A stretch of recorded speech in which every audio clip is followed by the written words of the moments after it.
พูดจาให้ดีเรื่องหนักที่เจอก็มองเห็นเธอทุกทีจะไกลยังไงก็รีบมามีปัญหากับแฟนเมื่อไรก็ไม่ให้ยืนซับน้ำตาไม่ว่าดึกเท่าไรโทรตามได้ทุกเวลาอยู่ไหนก็เลยเหมือนใกล้กันไม่มีคำว่าเหงาก็เรามีเราอย่างนี้กี่เดือนกี่ปี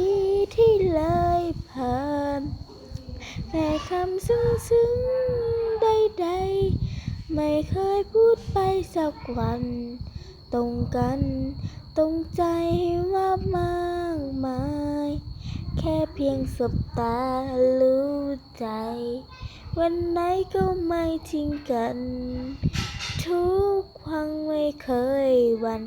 เคียงข้างฝันฝ่าไปตั้งแต่ชีวิตมีเธอก็เจอทุกความหมาย